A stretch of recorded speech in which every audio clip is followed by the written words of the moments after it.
Hoje, o Brasil representa 1% do comércio mundial, com 206 milhões de habitantes, e a China já representa 12,5% do comércio mundial, com seus 1 bilhão e 300 milhões de habitantes. Ou seja, o Brasil está paralisado. Se nós olharmos estrategicamente, o Brasil está atolado ali nos anos 80 como proporção, esse é o indicador da proporção do nosso tamanho em relação ao mundo. E a China desgarrou de nós assim por 12 vezes e meia.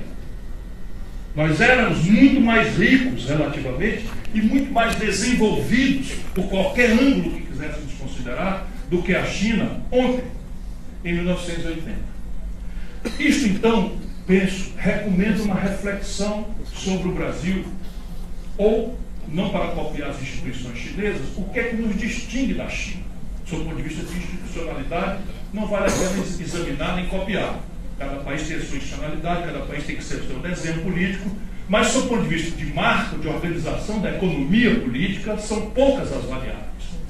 E isso vai nos trazendo aqui. O que aconteceu com o Brasil? De 1980 para hoje, o Brasil tem crescido ridículos 2% ao ano em média. Por que é tão ridículo você crescer 2% ao ano em média? Porque o Brasil ainda produz um crescimento demográfico ao redor de 1,7% ao ano, que hoje não existe mais no mundo. Nós ainda estamos crescendo demograficamente 1,7% ao ano. Ou seja, se eu cresço a população 1,7% ao ano e a economia só cresce 2% ao ano, eu estou crescendo absolutamente exíguo 0,4% por cabeça por ano no Brasil. Ou seja, é possível, sem qualquer tipo de exagero, afirmar que o Brasil está estagnado economicamente, estruturalmente estagnado, desde os anos 80. E isso tem uma explicação. Aí eu vou pedir a vocês um pouquinho mais de paciência, ainda nos refugiando na história, para a gente, não por passadismo, mas é porque a história que nos dá as pistas de compreensão do que está acontecendo hoje, e mais importante, nos dará segura pista do que nós precisamos fazer para o futuro do país. E este que devia ser o grande debate, que deveria contaminar todas as candidaturas. Cada um com o seu olhar, cada um com sua percepção ideológica, cada um com seus valores, mas o método há de ser pacificado, senão um fala que o céu é azul e o outro fala que o papel é um lugar bom de escrever. No mesmo debate, essas coisas não se comunicam. Né? E é o que nós estamos mais ou menos fazendo no nosso país. Pois bem, para entender o que aconteceu com o Brasil, nós vamos então fazer uma viagem rapidinha, quanto possível, ao ano 1930. No ano 1930, o Brasil fez uma revolução. E essa revolução basicamente propunha ao país que o país precisava se modernizar. Modernidade por todos os âmbitos. Né? Por exemplo, ali se introduziu o direito das mulheres de votar. Só em 1930 as mulheres passaram a ter direito de votar na democracia capenga do Brasil. Mas, fundamentalmente, na economia, a ideia básica é que o Brasil precisava se modernizar, saindo de uma agricultura primária de subsistência, ou seja, o nosso povo, 80% morava no campo, e plantava para comer. E os excedentes econômicos que geravam riqueza para exportar eram extraídos no latifúndio, na monocultura do café, mais aqui para baixo, e da cana-de-açúcar, mais lá para cima. É uma simplificação, porque não tem tempo da gente examinar a relevância do gado, dos pampas, o ciclo da mineração em Minas Gerais, mas aceitem para argumentar que, basicamente, o Brasil era uma economia rural, de subsistência, plantada para comer, e os excedentes se extraíam no latifúndio, escravocrata recentemente, e agora sentado numa mão de obra migrante, desesperada por qualquer tipo de benefício e pagamento, que substituiu a mão de obra escrava no nosso país. A ideia, então, aqui era tentar entender o pioneiro experimento do New Deal nos Estados Unidos, que basicamente praticava pela primeira vez como política de Estado a ideia de um economista inglês chamado Lord Maynard Keynes. Basicamente, a ideia era sair dessa confrontação de uma economia estatista, do marxismo-leninista, do leninismo, e de uma economia liberal, estricto sensu, de um Adam Smith, para uma economia mista, em que o Estado deveria ser trazido a ser um motor que turbinasse, né, as economias privadas em direção a saltos mais acelerados e mais complexos de desenvolvimento. Isso aconteceu no New Deal. Houve uma grande depressão econômica, até hoje considerada a mais aguda do capitalismo, e eu acho que 2008 substituirá essa crise como a maior. A 2008 é maior do que a de 29, e basicamente o Roosevelt fez um programa chamado New Deal, né? Novo acordo, enfim, basicamente dinheiro público, turbinando a iniciativa privada, fundamentalmente puxada por encomendas militares e por infraestrutura. Então, era o Tennessee Valley Authority, era Hoover Dam, era uma série de grandes intervenções que, com dinheiro público, permitido mesmo, né, o Estado puxava a iniciativa privada para sair da depressão econômica e gerar os empregos, e espancar a fome, a crise, etc, etc. Aquilo foi extraordinário. O mundo inteiro tomou de susto com aquela novidade e funcionou brilhantemente. Porém, logo em seguida, a humanidade entrou em convulsão com a Segunda Guerra Mundial. Esse grande debate foi mais ou menos interrompido pela tragédia da guerra, mas quando acaba a Segunda Guerra Mundial, emerge como principal potência do planeta a América do Norte. E a América do Norte manipula o mesmo ideário neo-keynesiano ou keynesiano daquela data e, com dinheiro público, turbina a recuperação do espaço destruído da Europa. E foi muito rápido. A Europa tinha sido devastada pela guerra e rapidamente o plano Marshall, que era dinheiro público associado com empresários privados e infraestrutura e recuperação, etc, etc, etc, a economia rapidamente, assim, extraordinariamente, em 5 anos a Europa estava de volta ao processo produtivo. O plano Marshall faz a Europa e o general MacArthur, com o mesmo ideário, recupera o Japão. A gente ouviu falar muito em Hiroshima e Nagasaki, que foram destruídas por bombas atômicas, mas os americanos destruíram 70 cidades japonesas. As duas foram com bomba atômica, mas, sob o ponto de vista de infraestrutura, de porto, aeroporto, base siderúrgica, petroquímica, foi tudo destruído, dizimado.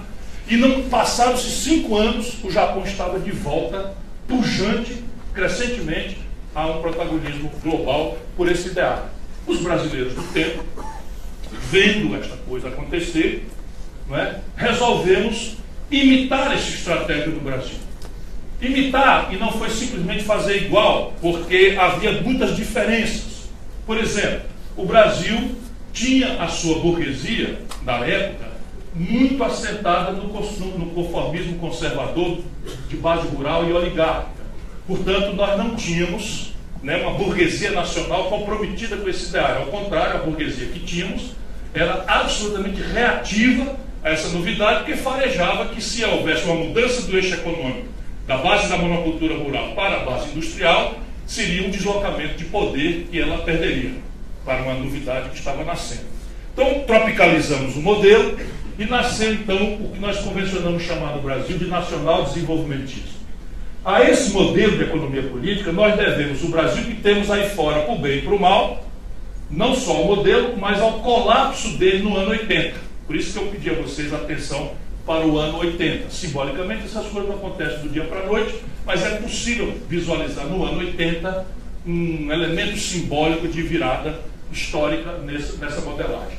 Qual era a ideia? Olha, vamos modernizar o Brasil. Modernidade econômica, na data, era sinônimo instantâneo, que não é mais hoje, de indústria. Então vamos industrializar o Brasil, era a nova ordem. Qual indústria? Ora, o que é que o Brasil está comprando do estrangeiro com grande volume? Tudo que o Brasil está comprando do estrangeiro com grande volume, crescente volume, dá a pista de que nós temos um mercado no Brasil que dá base para nascer uma indústria, com capacidade de abastecer o mercado brasileiro e produzir um excedente que nós iríamos exportar e por aí iríamos enriquecer o país. Então fizemos um mapa, tudo que a gente comprava do estrangeiro com grande volume, nós íamos agora tentar produzir no Brasil através de uma indústria nacional brasileira. Primeiro problema, para entender o desafio contemporâneo, quero sempre dizer que esse não é exercício histórico passivo, como toda história nunca é passiva. Aqui estão as raízes estratégicas do nosso drama contemporâneo e as pistas do nosso por fazer e do por debater, especialmente nesse momento difícil, grave da vida nacional. Primeiro grande problema, dizia eu, quem vai pagar esse negócio aí? É uma pergunta óbvia. De onde é que vem o dinheiro? Na época, como hoje, o Brasil tinha o que os economistas chamam de baixa formação bruta de capital. Na prática é o seguinte, o que sustenta desenvolvimento é o capital que se faz em casa. Não há nenhuma nação do mundo que prosperou sem antes você encontrar por detrás dessa prosperidade um esforço de poupança para o investimento feito em casa. Então, na prática é o seguinte: quanto nós produzimos, nós comemos, consumimos, e o que é que sobra para a gente investir no ano que vem. Então, naquela época, era muito pouco que sobrava, então não tínhamos capitais privados. A ideia, então, estaria abortada logo no início. Daí, então, nasce uma decisão para entendermos nossos dramas contemporâneos. O Brasil, ao invés de entrar no conflito político, de construir as instituições que elevem a formação de capital em casa, o Brasil resolve pelo atalho de sustentar o nosso desenvolvimento fundando uma dívida. Naquela época, uma dívida externa. E não havia propriamente uma imprudência nisso. Havia um certo temor, ou uma certa visão de que não era possível fazer o conflito político inerente a elevar a formação bruta de capital, então nós íamos tomar dinheiro emprestado. Por que não era uma imprudência? Porque na data, e por praticamente 30 anos, o Brasil tomava dinheiro emprestado por muito prazo muito longo e por custo de juros muito baixo. Eu andei pesquisando, o contrato médio que o Brasil tomava emprestado nos anos 60, 50, 60, 70, era, tomava o dinheiro emprestado hoje, tinha 3 anos de carência para começar a pagar, e tínhamos 12 anos em média para pagar em prestações do dinheiro tomado emprestado, e o juro médio, né, segundo o queixo aí, quem conhece o efeito disso, era de 3% ao ano. Só para vocês terem ideia, hoje quem usa cartão de crédito e comete a imprudência de rolar a dívida, está pagando 486% de juro ao ano. Quem entra no cheque especial está pagando 382% se for do Banco do Brasil. 382% de juro ao ano. O Brasil tomou dinheiro emprestado por 3 décadas a 3% de juro ao ano. Então danaram a tomar dinheiro emprestado no estrangeiro e abrir Brás, né? Toma dinheiro emprestado e abre a Petróleo Brás em 54, abre a Siderúrgica Brás, o aço, Companhia Siderúrgica Nacional, abre a Telefônica Brás, abre, enfim, e a infraestrutura de energia, telefone, estrada, portos, aeroportos, para se conectar com essa economia moderna. Segundo problema, ou segunda variável, segunda premissa desse modelo, de novo, para entender o desafio contemporâneo e especialmente ao futuro. Este modelo dependia de uma realidade que sumiu do mapa, que era a velocidade com que as tecnologias se sucediam entre si. Então, só para dar um exemplo e não esticar muito a conversa, quando o Juscelino trouxe a primeira linha de montagem de automóveis para o Brasil, era uma linha de montagem da Volkswagen. E essa linha de montagem era uma linha de montagem usada na Alemanha. Então, os alemães entregaram uma linha de montagem usada, nós trouxemos essa linha de montagem usada e botamos em São Bernardo. Essa linha de montagem produziu um Fusca rigorosamente igual ao Fusca da nova linha de montagem que a Volkswagen botou lá na Alemanha. Só que havia ali uma coisa que a gente ainda não tinha acordado para ela, que era o ganho de produtividade. Ou seja, a nova linha de montagem produziu o mesmo Fusca, só que aquela linha de montagem nova produzia 5 por dia. E a nossa velha linha de montagem copiada, então, quer dizer, desmontada e trazida para cá, usada, produziu o mesmo Fusca, mais 1 por dia. Então, nós tínhamos o mesmo Fusca, mas começamos a introduzir a ineficiência de um sobrepreço, de uma coisa mais cara, porque começamos a alimentar a ilusão de que íamos sair atrasados na tecnologia, chegávamos ao mesmo produto, embora com outras variáveis que não eram tão conhecidas na época, especialmente produtividade. A este modelo, simplificando, nós devemos uma proeza. E ao fim dele, as contradições do Brasil contemporâneo. Qual é a proeza? O Brasil, em apenas 35 anos, saindo do nada, produziu a 15ª economia industrial do planeta Terra.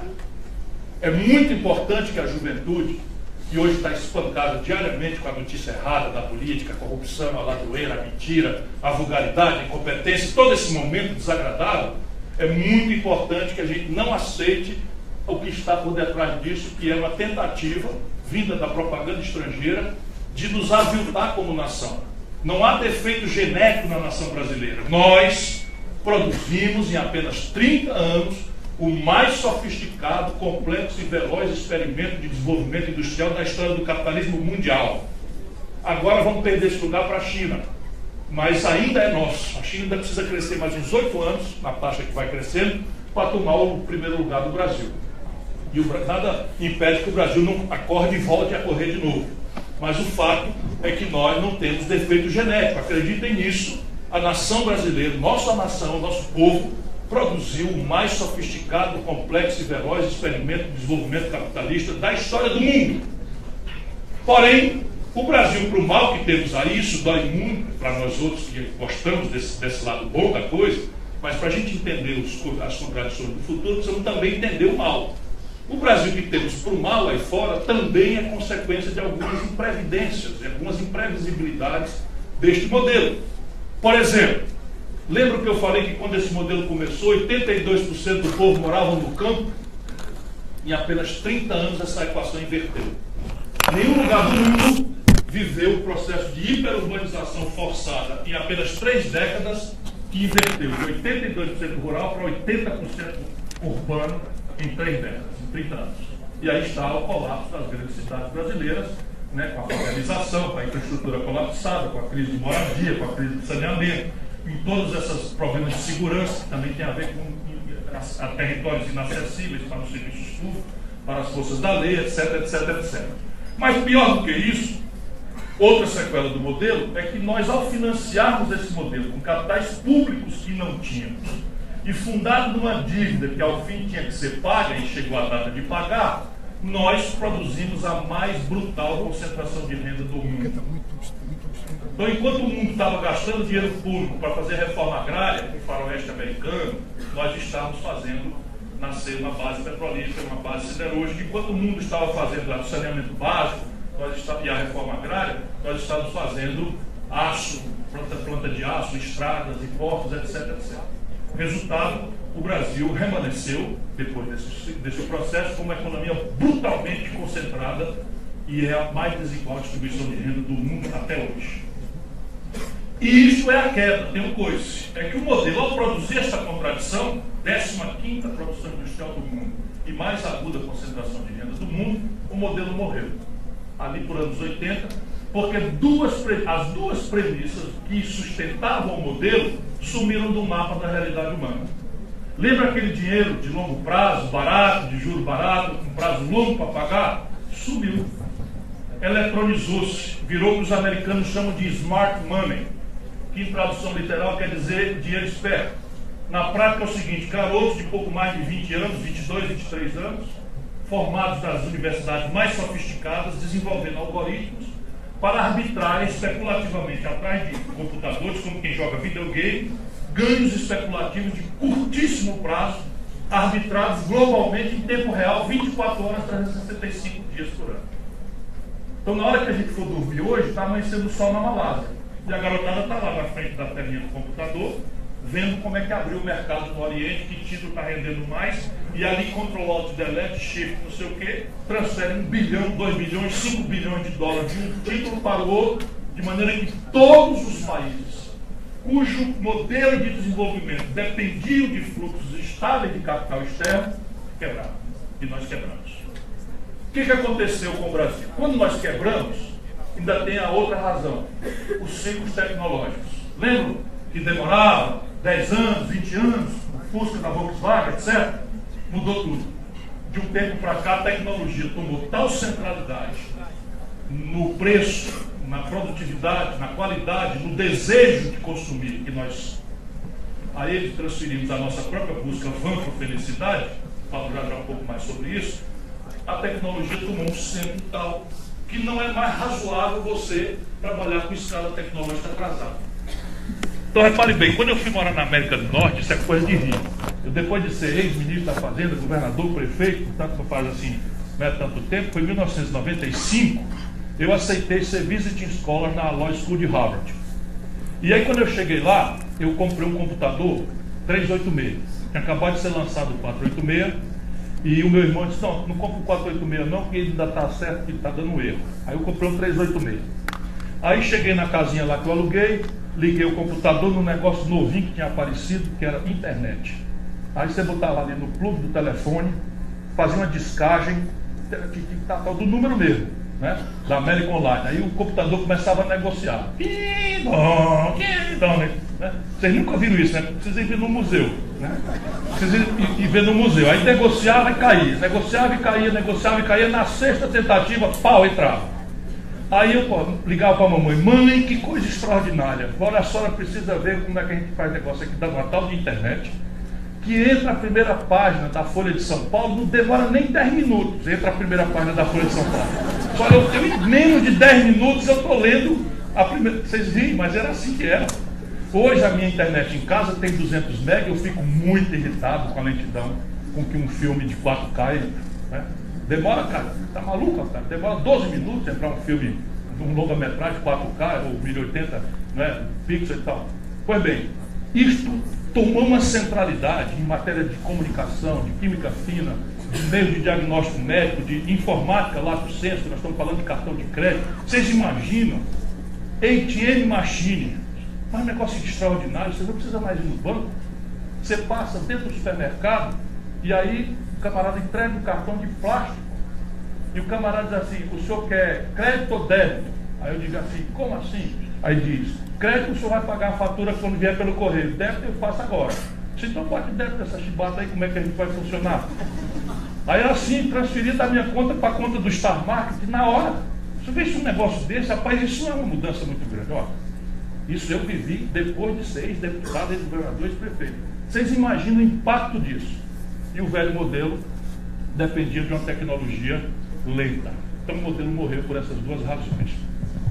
E aí qual é o problema? Quando morre o modelo, o Brasil não se dedicou a refletir sobre a causa mortis. Nós não levamos o defunto para fazer a necrópsia. Por quê? Porque todas as energias políticas do país estávamos dedicados a restabelecimento da democracia no Brasil. Em 1980 ainda estávamos vivendo o período autoritário, o período militar.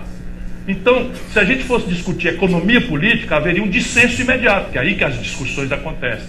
E a gente precisava de um amplo, amplíssimo consenso que juntava dos liberais democratas, democratas cristãos, tipo Ulisses Guimarães, Franco Montoro, até os comunistas, João Amazonas, Luiz Carlos Prestes, etc, etc. Então tinha que juntar todo mundo para restaurar a democracia no Brasil, ou seja, discussão de modelo econômico, deixa para outro dia, a emergência agora é a democracia. Passamos aí um tempão, e outra coisa importante para o jovem ouvir, olhando para a nossa história recente. Por que a minha geração, vou fazer 60 anos agora em novembro, por que a minha geração é tão crente no milagre da política? Porque nós ganhamos todas. Mas todas mesmo, nós não perdemos uma sequer. Nós confabulamos uma energia, queríamos fazer a anistia para devolver a cidadania aos brasileiros que foram expatriados, queríamos fazer eleição direta para devolver ao povo a soberania na escolha dos dirigentes pelo voto, e queríamos refundar institucionalmente o país não constituinte. Ganhamos todas. E nós achávamos na época que o inimigo era quase imbatível, parecia uma ditadura, imbatível, morreu gente foi torturada, gente foi exilada, mas nós ganhamos todas.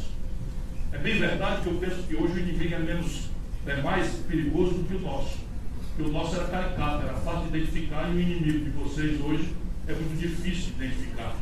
Está muito perdida a confusão, está muito, as referências se perderam muito, não dá muito para organizar um pensamento, mas é o que nós precisamos fazer dramaticamente. Bem que seja para ficar contra o pensamento hegemônico, mas é preciso ter referências, liderança, referências conceituais, para a gente organizar o debate. E hoje nós estamos sem referência de nenhuma natureza. E há uma grande imprensa querendo dizer para vocês que todas as referências são negativas, mentirosas, inconfiáveis e corruptas. Que a tese aqui é destruir a linguagem da democracia, que é a política. Porque se você destruir a linguagem da democracia, que é a política, o status quo permanece. E o status quo é isso que está aí. Meia dúzia de barões levando todas as energias do país, enquanto a esmagadora maioria do povo sofre consequências de uma sociedade doente. Sabe quantos homicídios aconteceram nos últimos 12 meses no Brasil? 60 mil. Quase todos jovens, quase todos negros, quase todos pobres. Nos bairros das cidades grandes, médias, pequenas. 60 mil. Todas as guerras da humanidade no último período de 12 meses não mataram nem metade disso. Todas. A guerra, a convulsão na Síria, a confusão no Egito, a confusão na Líbia, tudo junto, a Libéria, tudo junto, Mogadíscio, nada. Junto tudo não dá metade dos 60 mil homicídios de jovens pobres negros que se praticaram no Brasil. Então, e isso vai sobrar para todos. Já está sobrando para todo mundo. Não adianta, não tem gueto egoísta que nos salve se a gente não voltar a energizar a política e compreender essas coisas, só para dar um exemplo prático aqui. Pois bem, conseguimos restaurar a democracia. E aí, quem gosta de teatro aqui? Vocês gostam de teatro aqui? Santa Catarina tem uma certa tradição. Sabe quem é o Sófocles? Um dos maiores teatrólogos, escritores de teatro da Grécia Antiga. Eu estou brincando, porque se o Sófocles tivesse escrito uma tragédia dele, e nessa tragédia ele diria que o povo de um certo país passou 25 anos sofrendo para restaurar a democracia. E ao fim de 25 anos, depois de um conjunto muito arriscado de manobras audaciosas e hábeis, este povo achou um velhinho muito sábio que sabia tudo o que precisava fazer, e esse velhinho então foi eleito, conseguiu se eleger com um truque para tomar conta daquele país. E na véspera de tomar posse, o velhinho morreu. Aí o crítico de arte da Grécia Antiga diz assim: peraí, Sócrates, dessa vez tu pegou pesado. Não dá para acreditar nessa tragédia aí. 25 anos lutando, acho que no dia da posse, não dá para ser antes. Então não, foi assim que aconteceu com o Brasil. Nós elegemos o Tancredo Neves, que era um cara que tinha ajudado a construir o nacional-desenvolvimentismo, tinha sido ministro do Getúlio, tinha sido ministro do Jango, tinha sido um extraordinário primeiro-ministro do país, sabia tudo o que estava acontecendo, tinha as habilidades necessárias para redesenhar o modelo de desenvolvimento do país e morre na véspera de tomar posse. E como nós tínhamos feito transações por cima para evitar o conflito com os militares, o vice dele era um representante do velho regime, Sarney, mas virou fiador da democracia. E nós democratas todos tínhamos que acudir ali o Sarney, proteger o Sarney, fazer de conta que o Sarney era nosso, tal, porque senão vai que a democracia nem ia nascer no Brasil. Então, tragédia. Aparece um novo problema do defunto e sepulto que nós deixamos dos anos 80 até os anos 87, 88, não é? Insepulcro, que é a inflação. Porque o velho modelo, ao perder a sustentabilidade do capital externo, com o desequilíbrio, começa a se financiar por uma inflação doentia. E isso é importante que a gente saiba disso, porque no mundo inteiro e nos manuais de economia, a inflação é uma doença da moeda. Entre nós, não. Entre nós, um baronato descobriu um mecanismo de ganhar dinheiro com a inflação. De maneira que a única história do mundo onde a inflação dura 20, 25 anos, altíssima, é no Brasil. Porque ela era um imposto contra os pobres e a classe média e fazia enriquecer os ricos. Resultado, outra grande emergência. Nós não podíamos mais discutir modelo, não podíamos discutir alternativas de desenvolvimento, porque agora havia uma febre de novo a exigir, uma emergência de novo a exigir um esforço adicional, o combate à inflação. Ganhamos também. Aí já começamos a nos dividir. O PT ficou contra o Plano Real, que nos ajudou muito na redemocratização, mas ficou contra o Plano Real porque considerou na data um truque. E nós, já do outro lado, fizemos o Plano Real. Eu fui ministro da Fazenda, ajudei a fazer o Real com o presidente Itamar Franco. Só que o Real era uma coisa muito séria, mas era um tratamento da febre, como eu tentei demonstrar para vocês. E febre, a gente sabe, não é uma doença. A febre é um sinal que o corpo manda para dizer para a gente: olha, tem uma infecção, tem um agente infeccioso em algum lugar do corpo, e você precisa tomar providência disso, porque o corpo está reagindo e o sinal de reação do corpo contra esse agente patogênico é a febre. O Real, mal comparando, é um antipirético. Nós atacamos a febre para preparar o doente para uma cirurgia. Resultado, foi tão extraordinário o êxito, né, sucesso da gente derrubar a febre, que o Fernando Henrique foi eleito e resolveu levar o doente para o samba. Né? Esqueceu que tinha uma infecção, que era caso cirúrgico e tal, e resolveu levar o doente para o samba.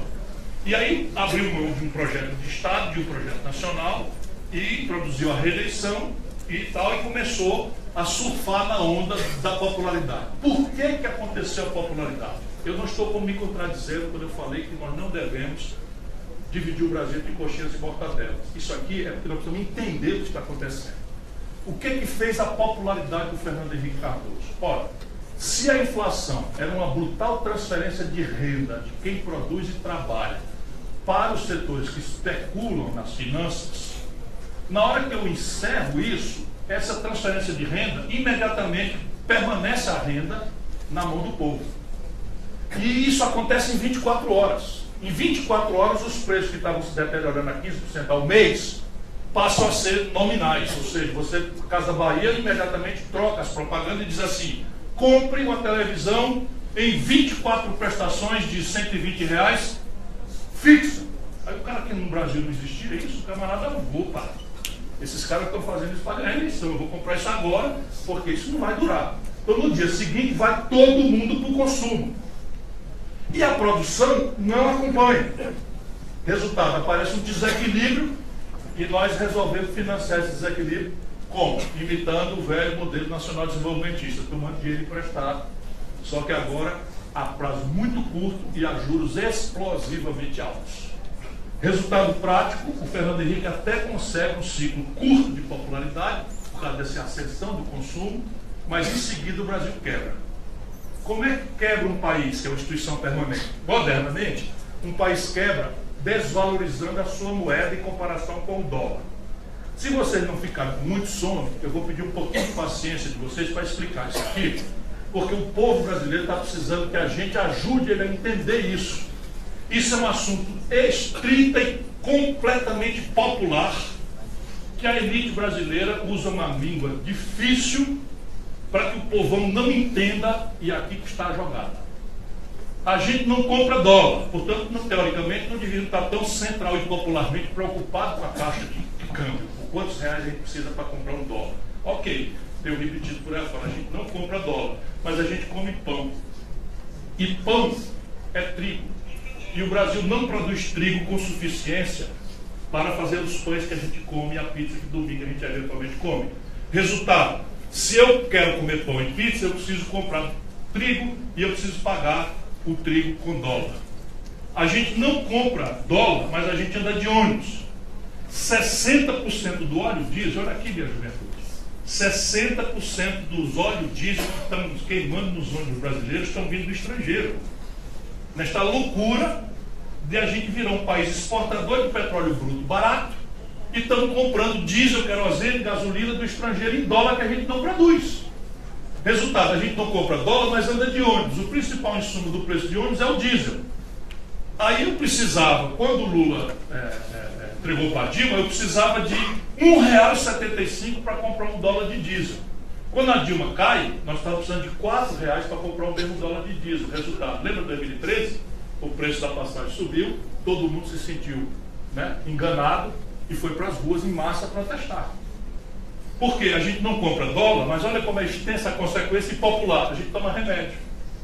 Nós abrimos mão de uma política industrial de comércio exterior, caímos na mitologia de que o mercado vai resolver o problema.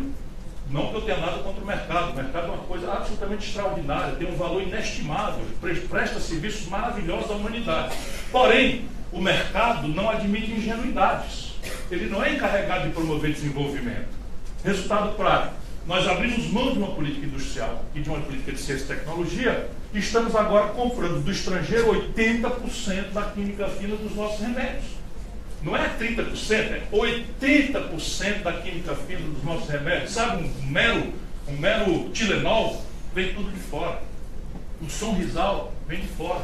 O Alka-Seltzer vem de fora. O sal de fruta ainda vem de fora. Todas as químicas, 80% para ser bruto. Então repara, a gente não compra dólar, mas toma remédio. 80% dos remédios são comprados em dólar.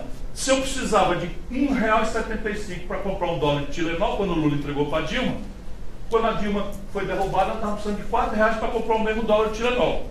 Ou seja, desvalorizou o câmbio, você mexe em todos os preços da economia. Porque o dentista, ele cobra uma consulta. Então, teoricamente, isso não é importado, é o que os economistas chamam de não tradable. Só que todas as coisas que o dentista usa, os materiais, os apetrechos dele, o foco, tudo é importado. Portanto, ele precisa vender a consulta dele referente a $100. Porque senão ele não repõe o estoque dos insumos dele, os apetrechos, as brocas, as coisas todas dos aparelhos dele.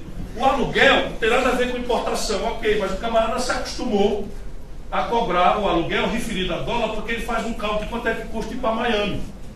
E aí para ir para Miami eu precisava de 2 ou 3 meses de aluguel do apartamento. Se muda a câmbio, o cara vai perseguir um aluguel que repõe a capacidade dele de ir para Miami, que são as referências que a gente foi desenvolvendo ao longo desse período todo. Então, resultado prático.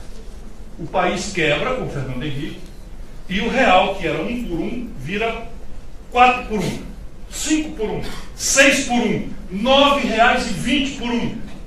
Era a taxa de câmbio quando o Lula tomou posse, na sucessão do Fernando Henrique.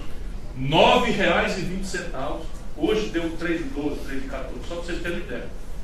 Então, repare, quando o dólar desvaloriza o real, a gente empobrece. Porém, quando o dólar se desvaloriza e o real se valoriza, a gente enriquece, ou seja, a gente tem capacidade de consumir mais. Sabe a mesma lógica?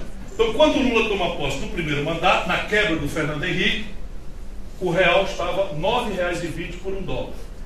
Quando o Lula entrega para a Dilma, está uns R$ 75 por $1. Ou seja, todo mundo no Brasil, durante os 8 anos de governo Lula, multiplicou por praticamente 5 a sua capacidade de consumo. E isso deu grande alegria, grande felicidade, grande popularidade ao Lula. Mas o defunto estava lá.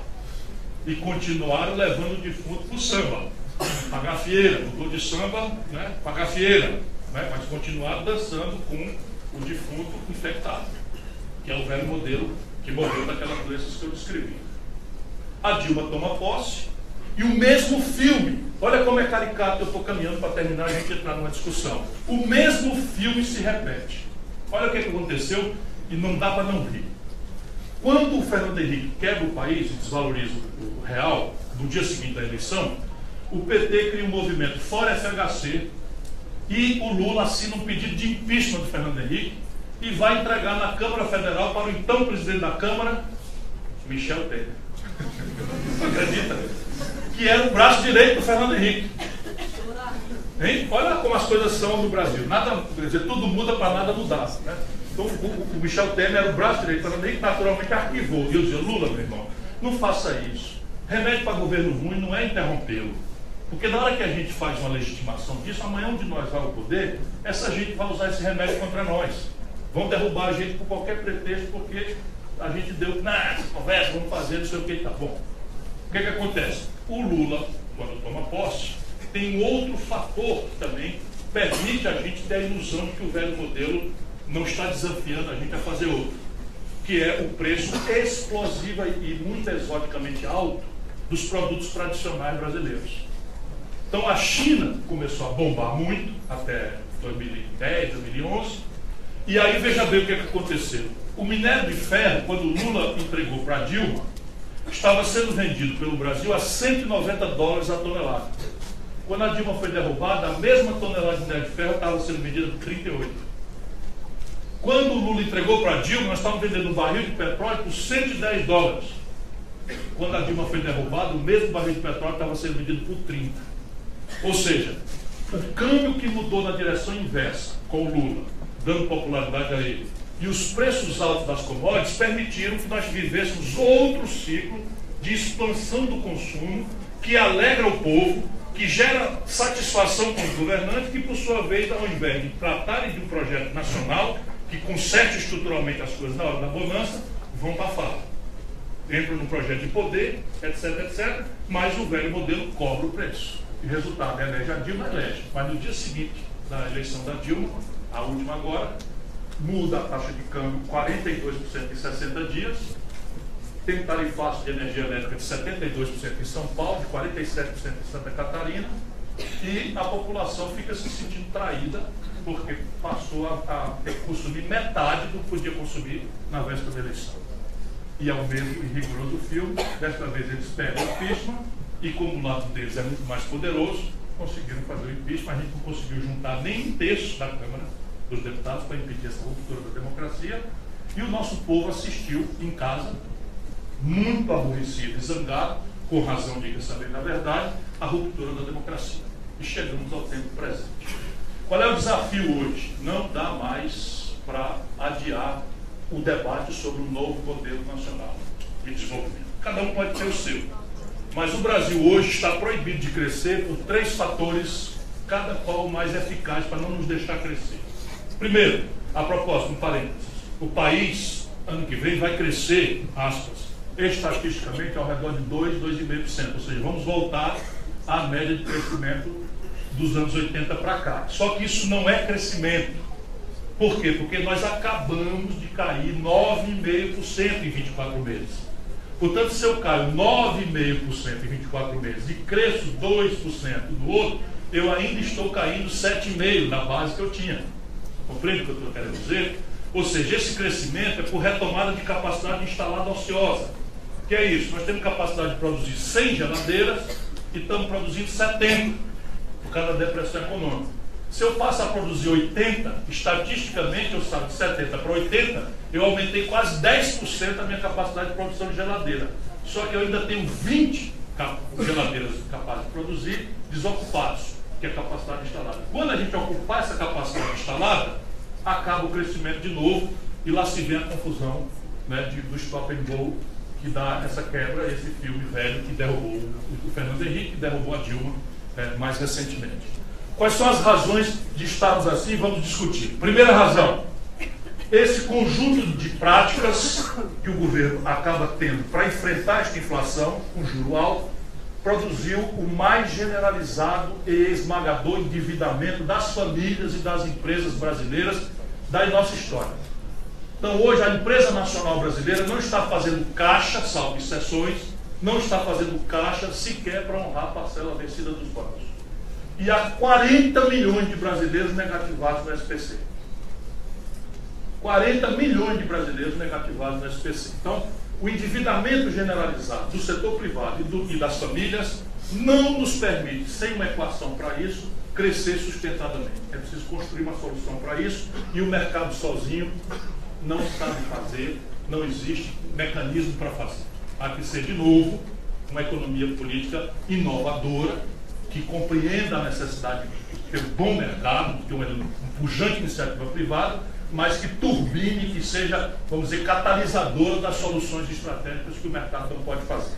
Só para vocês terem uma ideia, nós estamos plantando a semente de uma crise bancária. No sistema mais egoísta, os juros mais exorbitantes estão contabilizando lucros, mas já estão com mais de 600 bilhões de reais de crédito podre, de recuperação duvidosa. Isso é muita grana, mesmo para o sistema financeiro poderoso que nós temos, que hoje está concentrado em 4 bancos: Itaú, Bradesco, Banco do Brasil e Caixa Econômica.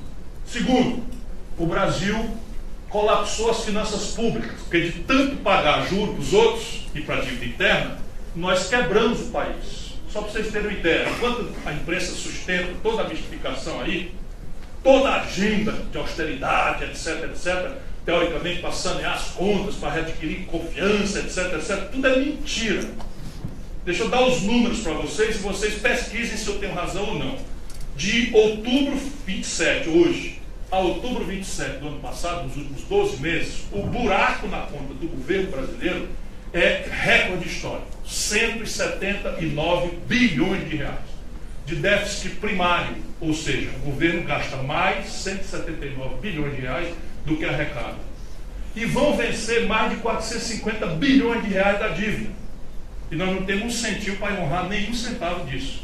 Resultado, vão ter que rolar 450 bilhões e botar mais 179 bilhões em cima dos 450.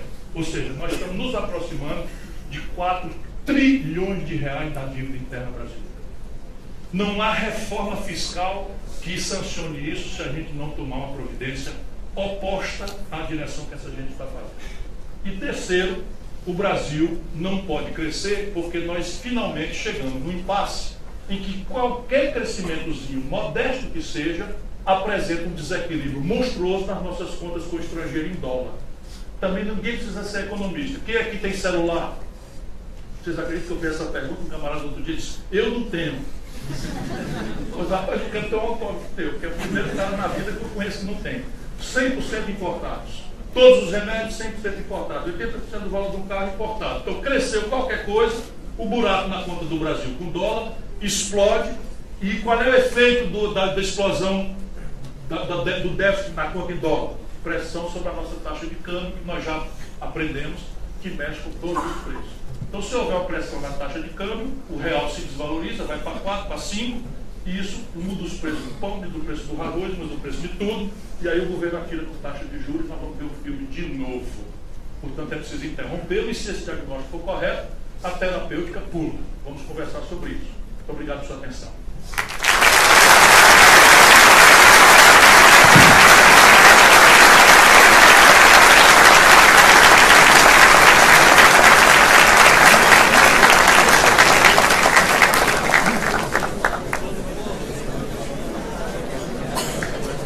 Bem, senhoras e senhores, enquanto presidenciável Ciro Gomes toma uma aguinha, vamos preparar para perguntas. Penso que a nossa acústica aqui é boa, talvez sem microfone dê para perguntar em voz alta onde vocês estiverem. Vamos tentar assim, pelo menos no começo, senão vamos disponibilizar 3 microfones. Ok? Então estamos abertos às perguntas. Gentileza aqui à frente.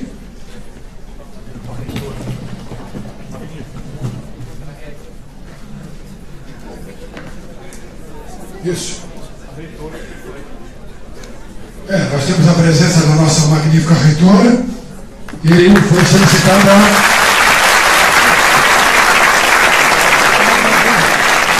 sua presença ao palco ao lado do Dr. Ciro Gomes.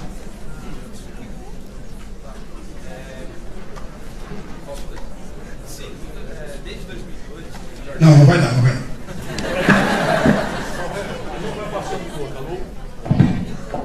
Alô?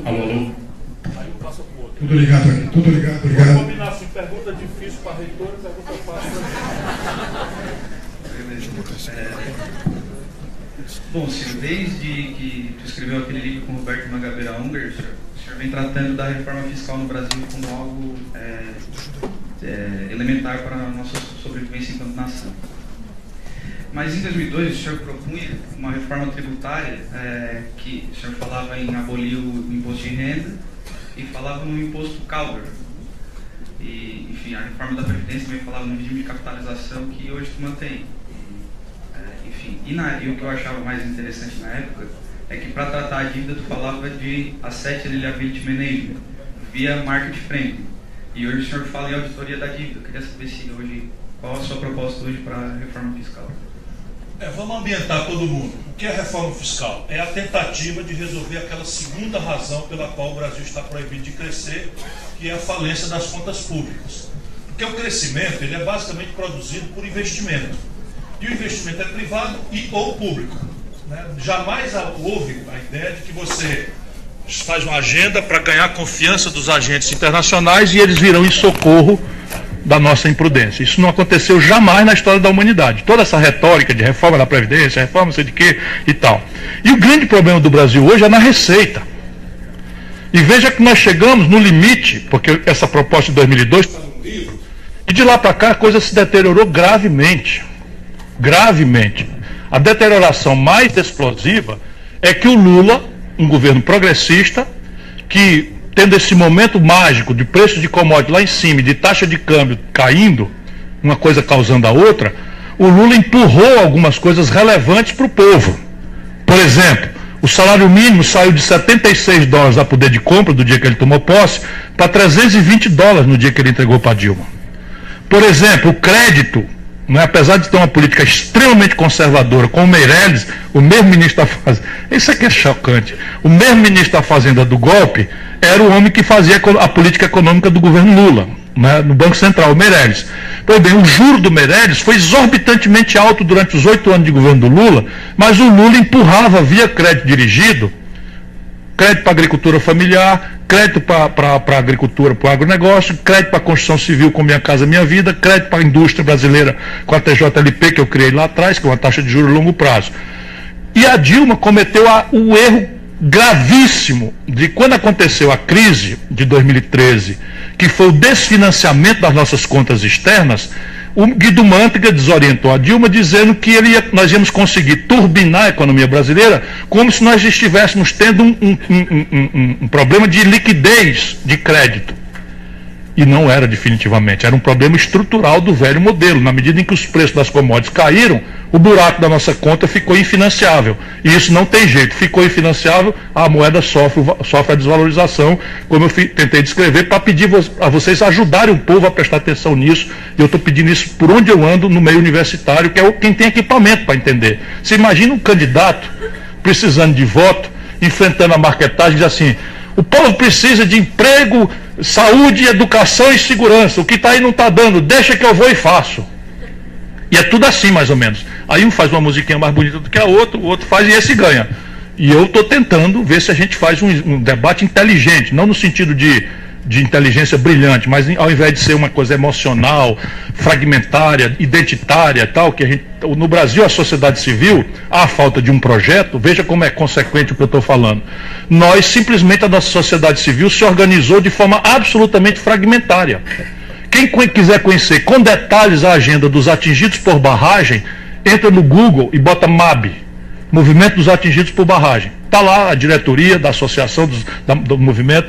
Quem quiser saber qual é a agenda da CUT, a agenda dos movimentos identitários, étnicos, religiosos, feministas, tudo está lá.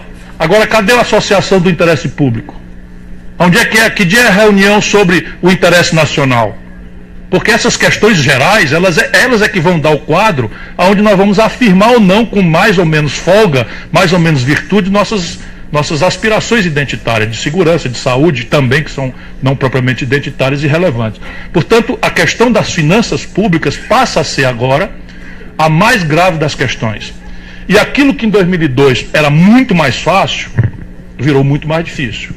Agora, para fazer uma virada, nós vamos ter que propor uma mudança no sistema tributário que aumente a carga tributária. Olha, que dia que eu vou ganhar a eleição desse jeito, né? Que aumente a carga tributária para determinados interesses que são dramaticamente poderosos no Brasil. Por exemplo, só 2 países do planeta Terra não cobram tributo sobre lucros e dividendos empresariais: o Brasil e a Letônia. Com todo respeito, a Letônia não é modelo para nós. Então, qual é a razão? Na República Popular, né, da América do Norte, dirigida pelo camarada Donald Trump, o tributo sobre heranças é 40%. No Brasil é 4%. Agora, o povão tem que diminuir o tributo, porque o povão está sendo tributado sem consciência de contribuinte. Quando ele pega um celular e faz uma ligação, paga 30% do valor da ligação em imposto. Quando ele entra em casa e liga a energia, liga a luz, ou liga a televisão, ele está pagando 30% sem saber. Nos remédios, ele está pagando 30%. De maneira que a carga tributária hoje, que onera a classe média e o povão, é de 42%. Já é exorbitantemente alta, por isso essa sensação que está errado o negócio do sistema tributário. Porém, a carga tributária sobre 0,03% da sociedade brasileira, que são os mais ricos, é de menos de 12%. Olha um número que eu recebi recentemente. Fui checar porque eu mesmo não acreditei. E eu faço com a mão. 6 brasileiros, 6, não é 600 nem 6 mil. 6 brasileiros, 1, 2, 3, 4, 5, 6, tem hoje no Brasil fortuna equivalente à renda de 100 milhões de brasileiros mais pobres. Não é nada parecido no planeta Terra. Nada. Ou a gente enfrenta isso, ou nós vamos assistir à degradação crônica, determinante, até nos negarmos como nação, que é o que está acontecendo. Uma nação que não tem autonomia tecnológica, uma nação que importa os insumos da defesa. Hoje as comunicações militares brasileiras e todas as nossas comunicações civis são processadas pelos norte-americanos. A química fina, já falei para vocês 1 milhão de vezes, nós dependemos das exportações estrangeiras. A China, se nós deixarmos, marcou para o Brasil ser um quintal de plantar comida para eles e minério de ferro in natura. Leva o minério de ferro in natura, pagando uma nada, um nadinha, e já dominam 20% do mercado de chapa de aço do Brasil, com o minério de ferro brasileiro. Olha isso bem. Então, ou a gente faz isso para valer, ou vocês não têm futuro. Como vocês da nova geração. E eu vou propor essa coisa com clareza. Na dívida hoje reside o nosso grave problema. É um problema de fluxo e de estoque. Só para vocês terem uma ideia, eles inventam nomes lindos, que dá para falar deles nos salões e tal, e aí distrai a população com essa corrupção mal cheirosa e vulgar e absolutamente intolerável. Todo esse petrolão aí é roubo de 3% de propina nas obras que a Petrobras contratou. 3%, o que é absolutamente indigno, intolerável, etc, etc. Pois bem, em um ano, a presidenta Dilma entregou para os banqueiros 111 bilhões de reais num negócio chamado suave cambial, que é basicamente assalto à mão desarmada.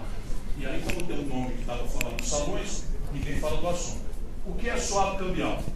Todo mundo, até as pedras do caminho que dominam o assunto, por exemplo, artigos meus, semanalmente na Carta Capital, eu escrevia: vai estourar o câmbio, vai estourar o câmbio, vai estourar o câmbio. Então todo mundo sabe, a véspera, antivéspera, de que a taxa de câmbio vai estourar. Todo mundo sabe. Aí o mercado diz: vai estourar o câmbio. Aí o governo diz assim: vai não. Aí o mercado: vai sim. Aí o governo diz assim: então faz o seguinte, se não estourar, tu ganha e é teu.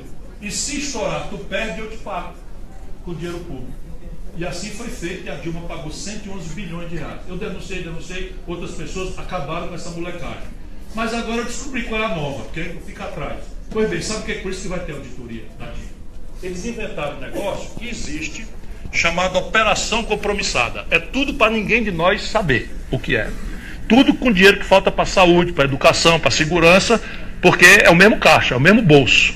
Então o que é a operação compromissada? É um negócio que o mundo inteiro pratica, que é o seguinte: a liquidez, quanta quantidade de dinheiro que está no mercado. Às vezes tem um banco está com dinheiro demais na carteira e o outro está com dinheiro de menos na carteira. Então você faz o seguinte: por 2 ou 3 dias eu te passo a minha liquidez excessiva e tu me dá um papel e eu tenho o compromisso de comprar de volta.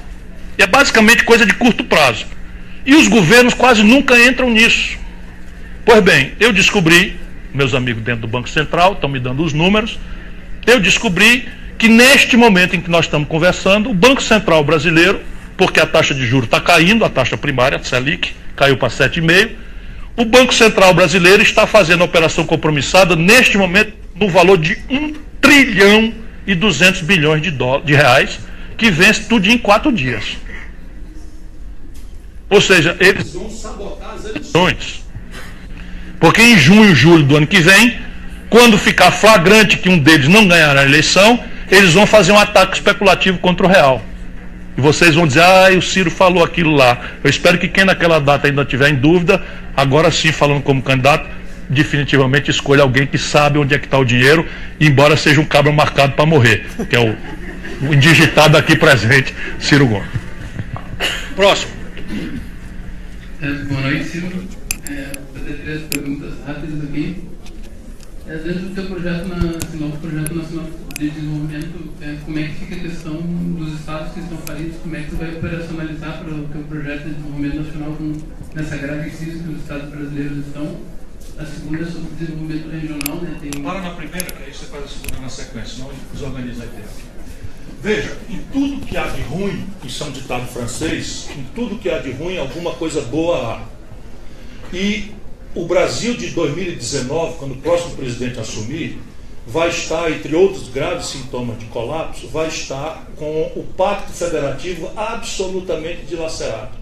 Naquela data, 23 dos 27 estados brasileiros estarão com a receita abaixo da despesa corrente líquida. Só para você ter uma ideia, aquilo que está acontecendo no Rio, no Rio Grande do Sul, em Minas Gerais, também acontecerá em São Paulo. São Paulo só já não está porque eles estão conseguindo 4 anos sem reajuste dos funcionários, São Paulo, 4 anos sem reajuste, e conseguiram, por essas proezas que o judiciário brasileiro faz aqui e acolá e aqui lá de novo, ao arrepio absoluto da lei, São Paulo obteve uma liminar absolutamente arbitrária e ilegal, hostil a todo o país, e passou 8 meses sem pagar dívida. E quando caiu a liminar, que era de fato completamente ilegal, ao invés de São Paulo ter que pagar, capitalizou para o futuro. Então, evidentemente que o próximo presidente da República, conhecendo esse drama, entre a eleição e a posse, tem que convocar os 27 governadores eleitos e fazer um grande redesenho do Pacto Federativo, com os prefeitos também. E aí você vai trocar, por exemplo, o swap da dívida. Eu já estou experimentando com o Rio Grande do Sul. Assim, resolvi começar pelo Rio Grande do Sul, estou estudando, porque o Rio Grande do Sul, quando o Brito assinou a dívida, estava devendo 7 bilhões de reais. De lá para cá, essa dívida foram 27 bilhões de reais pagos pelo povo do Rio Grande do Sul, e o Rio Grande do Sul está devendo 54. Porque o Rio Grande do Sul não tem nada a ver com a política louca de juros que o governo federal faz e aceitou assinar juros flutuantes na sua dívida. E assim Minas, e assim Rio de Janeiro, etc, etc. Sem absolver as irresponsabilidades que aqui e acolá são mais ou menos graves. O Ceará é o mais líquido dos estados brasileiros. Disparado é o estado mais líquido, não tem, nós estamos, a nossa crise hoje é na taxa de investimento. Nós investimos há 5 anos atrás 20% da nossa receita corrente líquida, estamos investindo 11%. Portanto, é uma puta crise. Mas a nossa crise é na taxa de investimento. Os funcionários têm reajuste, todas as políticas públicas de segurança, saúde, educação estão em expansão, o que prova, num dos estados mais pobres do Brasil, que pode ser diferente se a gente souber o que está fazendo. E eu tenho uma alegria porque isso é uma turminha que eu ajudei a formar, treinar, e eu já tinha resolvido sair porque é uma turma de primeira, né? Mas aí começou o golpe, eu resolvi voltar porque, né, sou adicto. Qual é a segunda pergunta? A segunda pergunta é sobre desenvolvimento regional. Por exemplo, o caso específico do sul do Rio Grande do Sul, que empobreceu muito nos últimos 20 anos e em outros lugares do Brasil também, né, por cima que depende do carvão também, né? E a terceira, mais específica, tem uma vida partidária longa, como tu falou, né, honesta e longa, mas tu também teve vários partidos. Eu queria saber por que tu escolheu o PDT agora também, para retomar. Bom, na questão lá, não há como se organizar um modelo, um projeto nacional de desenvolvimento no Brasil sem algumas inerências orgânicas a esse projeto. É evidente que eu falei demais, falei mais ou menos só o diagnóstico, que é o que mais importa, porque se a gente tiver um acordo sobre o diagnóstico, o debate vai se dar sobre as soluções. Se é cirurgia, se é laparoscópica, se é terapêutica com remédio, se é alopata, se é homeopática, se é, enfim. Tá certo? Mas a gente não pode discrepar do diagnóstico, porque o diagnóstico é meio físico, não é muito ideológico o diagnóstico. E eu estou tentando então forçar a mão enquanto é tempo para criar uma corrente de opinião que exija. A próxima vez vocês trazem aqui o Bolsonaro, traz o Alckmin, traz sei lá, o Dória. Vão trazendo. Porque o que pega é catapora, a ideia não pega não, não se preocupe. Mas tem que exigir do cara que diz assim, peraí, outro cara que veio aqui disse que tem um problema de endividamento generalizado das famílias e das empresas. E que o mercado não vai resolver isso porque os bancos já estão todos fechados, não estão renovando papagaio de ninguém. E quando a Oi ganhava lucro, quem financiava era o Itaú e o Bradesco. Quando ela foi micar para quebrar 65 bilhões, ela foi espetar a conta por passe de mágica aonde? Nos bancos do povo brasileiro, na Caixa Econômica, no BNDES, no Banco do Brasil. Isso está no mercado neoliberal ao gosto da freguesia plutocrata brasileira. Então tem que exigir de todo mundo essa terapêutica. Então, as inerências ao Projeto Nacional de Desenvolvimento. Há que ter um modelo de defesa. Ninguém tem projeto nacional se não puder dizer o seguinte, olha, eu quero fazer isso enquanto nação e eu mando no meu nariz. E só pode dizer isso no conceito internacional quem tiver uma força dissuasória de defesa, profissional, up-to-date tecnologicamente, não para puxar briga com ninguém, mas para pedir ou para dissuadir que o outro venha puxar briga conosco. Isso é uma questão real, tem que ter um modelo de defesa completamente diferente do que está aí. Só para você ter uma ideia, hoje, as fronteiras brasileiras estão completamente desguarnecidas. Vou falar alto. Porque o Temer contingenciou 44% da verba dos militares na fronteira do Brasil. Aí vai reclamar que aparece a R-15 no Morro do Rio de Janeiro e vai botar para enfrentar no Morro do Rio de Janeiro, no meio da população civil, bandido com a R-15. Porque a fronteira está desguarnecida. 70% da Força Aérea está parada no chão por falta de peça de reposição e combustível para a garotada treinar. Não deixe ninguém saber não, porque isso, né, se o bandido sabe. Mas as nossas comunicações militares são feitas todas por satélites norte-americanos. Atenção, Calanga Azul, não vai por aí não. Peraí. Então, modelo de defesa. Não existe projeto nacional sem política exterior rebelde. E, especialmente, não existe projeto nacional de desenvolvimento que não entenda o Brasil como ele de fato é. Tu falaste da metade sul do Rio Grande do Sul. A metade sul do Rio Grande do Sul é o lugar que mais regrediu economicamente no Brasil nos últimos 20 anos. Nem é o Nordeste, nem é o Centro-Oeste, nem nada. Metade sul do Rio Grande do Sul. É evidente que ainda estão num estágio acima do semiárido, mas regrediu dramaticamente. Por quê? Porque houve um colapso do modelo. E isso aqui está a resposta.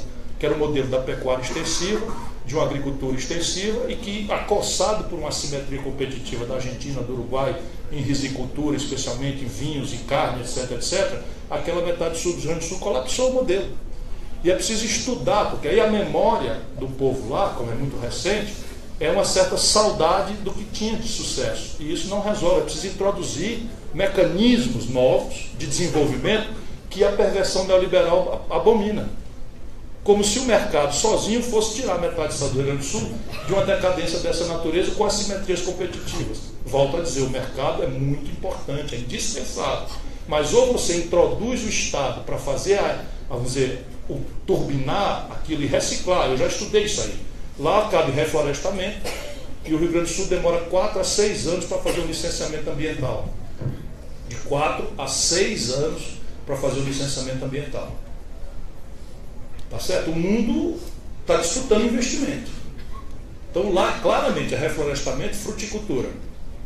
Certo? Tem caminhos para resolver o problema. Já experimentei, comecei como ministro da Integração Nacional a fazer isso daí. E isso é verdade para várias mesorregiões do país que estão em todo canto, inclusive aqui no oeste catarinense.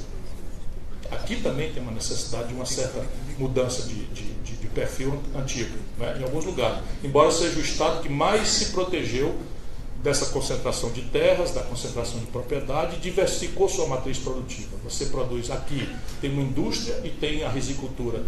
Então tem champanhe, ou quer dizer, não é champanhe, espumante que chama, né? Top mundial sendo produzido em Santa Catarina. Então vocês são um modelo para o Brasil. O Brasil devia experimentar esse tipo de valorização da pequena propriedade, da intensidade tecnológica, indo para o interior. É o único estado brasileiro que tem uma cidade do interior maior do que a sua capital. Vários polos regionais, todos muito dinâmicos e tal. Eu estudo isso aqui há muitos anos. Desde que eu era prefeito de Fortaleza, eu vinha para cá para ver. Aliás, deputado estadual. E partido. Partido é o seguinte, como eu estou na estrada há 38 anos, eu tenho mudado de partido e a minha vida partidária é uma tragédia. Né? Porque eu fundo o partido, assim, eu dou valor ao documento, normalmente eu ajudo a escrever, parte deles eu ajudo a escrever o programa, e o partido, por regra, vai ao poder. E chega lá, faz tudo o oposto. E se corrompe. Aí eu, para não ser chato, saio. E aí vou para o outro. Aí começa tudo de novo. Eu fui para o PPS, por exemplo, depois de ter fundado o PSDB. Fui o primeiro e único governador eleito pelo PSDB em 90. Ajudei a fazer o real. Aí o Fernando Henrique se elege, era o meu guru, sociólogo e tal. Chega lá, faz uma aliança com o PFL, privatiza as coisas na chafura da corrupção e da ladroeira, explode a dívida pública brasileira de 38% para 78% em 8 anos, aquilo que levou 500 anos para fazer, vende 150 bilhões de dólares do patrimônio, esteriliza, destrói as universidades, nós perdemos 1/3 dos mestres e doutores em 8 anos, e a carga tributária salta de 27% para 36,5% do PIB. Eu rompo no primeiro momento, porque ajudei a fazer o real, sabia que aquilo era uma coisa séria, mas atacava a febre. E eu digo, vai levar o bebo para dançar, eu estou fora porque isso não vai dar certo. E eu não quero ser omisso, porque eu tinha sido um dos que executou. E aí, infelizmente, eu me mantenho respeitável. O que se diz de mim é que falo muito, sou pavio curto, não sei o que e tal, mas isso é para tentar desqualificar o que eu estou dizendo aqui de números. Swap cambial, 1 trilhão, swap cambial, 111 bilhões, que eu achava que era o maior escândalo da história. Agora descobri, operação compromissada, 1 trilhão e 200 bilhões de reais. Com juro que eu acho que está em 20%.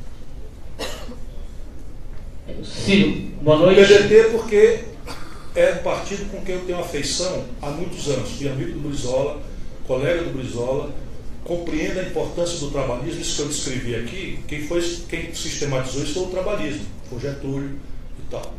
E aí enfim, foi um encontro que já podia ter acontecido no passado, mas eu lá no Ceará eu sou um trambolho, eu não sou sozinho, é muita gente.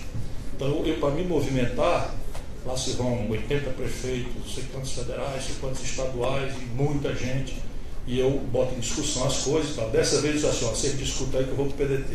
E fui, vim para o PDT, estou feliz da vida, nunca tive o aconchego que eu estou tendo agora. Boa noite, Ciro. Boa noite. A minha pergunta é com relação a essa questão, não a macroeconômica, mas a questão dos municípios, porque esse defunto que está indo para a gafieira, daqui a pouco ele vai se encontrar, vai ser uma convenção do The Walking Dead, que são mais de 5 mil municípios do país que estão quebrados, assim como os estados, como já falou. Mas e a solução para os municípios? Porque se eu tiver um problema, se alguém tiver um problema aqui, ninguém vai lá bater na tua porta, caso eleito presidente da República, nós vamos bater na porta do prefeito, temos prefeitos aqui na plateia que sabem disso.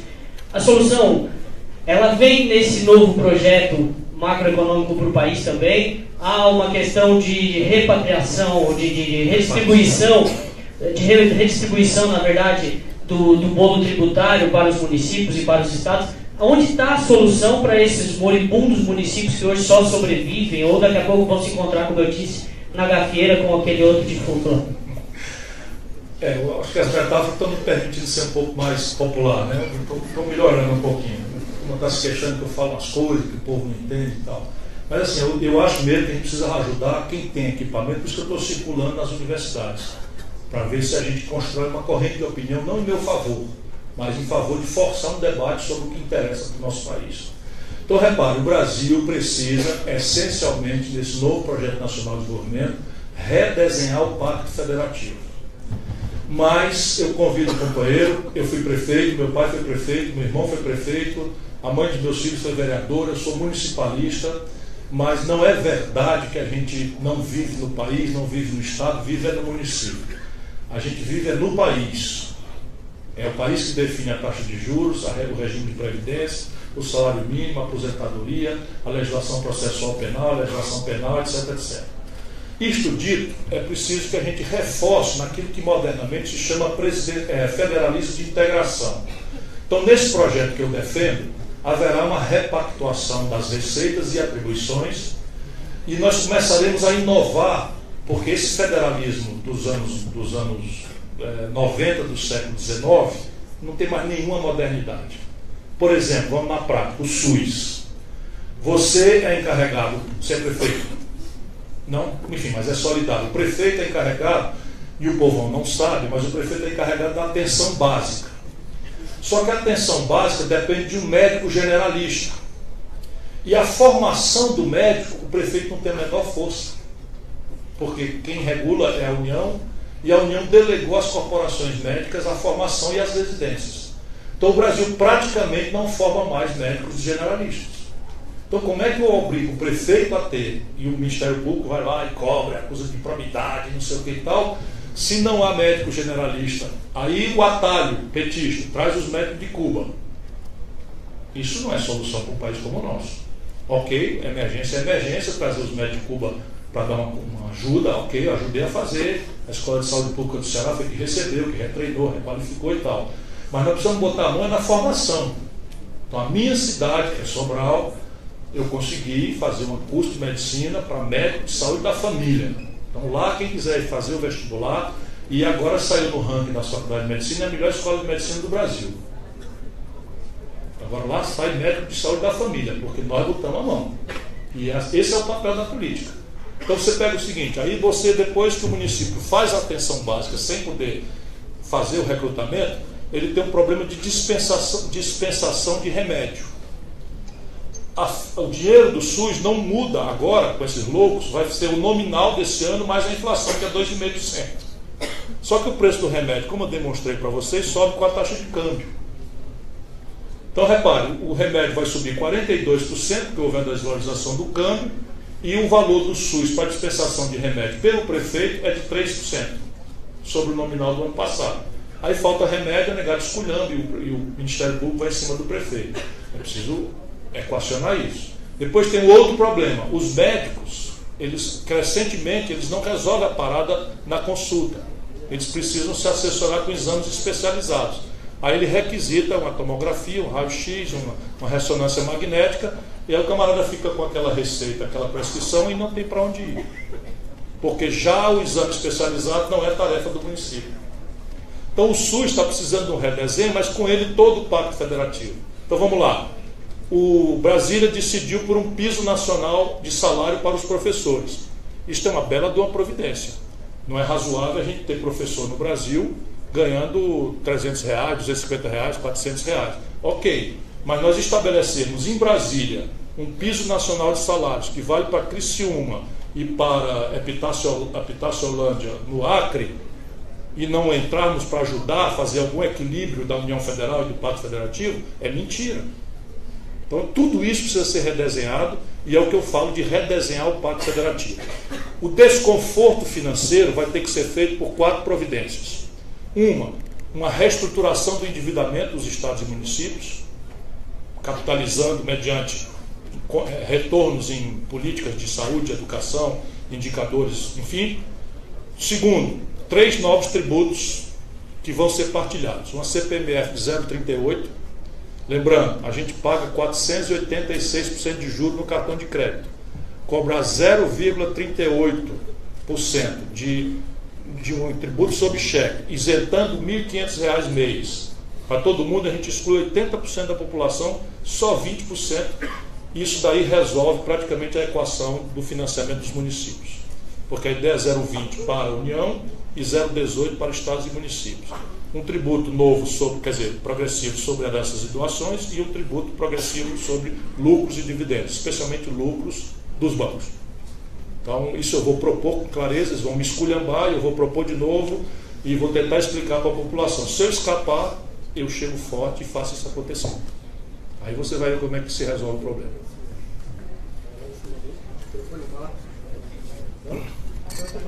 Boa noite. Boa noite. O senhor comentou no início essa questão da polarização da política brasileira de coxinhas e mortadelas. Só que isso não reflete a posição da maioria dos partidos, né? O Brasil tem uma quantidade muito grande de partidos e grande parte deles não se colocou em nenhum dos dois lados dessa polarização. Então ainda existe um trânsito para conversa entre vários partidos muito grande. E eu queria saber qual é a expectativa do senhor, ou quais são os planos nesse sentido de fazer uma coligação com outros partidos que têm essa visão de esquerda democrática, mesmo que nesse caminho tenha que talvez conciliar com alguns partidos onde o senhor teve uma saída traumática, como o PPS, por exemplo, se existe a possibilidade desse diálogo e quais são as expectativas para isso? Veja, eu nunca saí de nenhum partido pela porta dos fundos. Então, isso sempre foi uma disputa política, sempre saí pela porta da frente, podendo cumprimentar. Vamos lá, o PPS foi traumático, por quê? Porque o PPS tirou uma resolução ali nos primeiros meses do governo Lula para romper com o governo. E não havia razão política para isso, nenhuma razão. Se tudo depois se explicou, por alguma razão, não foi isso que fez. Na verdade, foi emulação pernambucana entre o Roberto Freire e o Lula, e isso não é politizado. E eu achava que era uma traição. Eu fui candidato a presidente, fui candidato em 2002, então eu não sou petista. E aí, eu sou democrata. Eu fui candidato, fiz uma proposta completamente diferente, anunciei contradições do PT, mas o povo brasileiro preferiu o PT a mim nesse campo. Eu, sem qualquer tipo de negociação, sem qualquer tipo de condicionamento, é só instantâneo, automático. Fui lá e apoiei no primeiro dia. E acabou, e cumpri minha obrigação, e o Lula insistiu para ser ministro, não queria ser, ele acabou dizendo, mas se você fosse eleito, você ia precisar de mim, aí eu, tá certo, e fui. No segundo mandato, eu já não aceitei mais o que aconteceu, me afastei, mas também não briguei com ninguém. E fui para o PSB, convite do Arraes. Também aí do PSB eu saí pela porta da frente. Por quê? Porque eu era o candidato a presidente do PSB, pelo menos eles me diziam que eu era o candidato toda hora, como o Lula me dizia que eu era o candidato.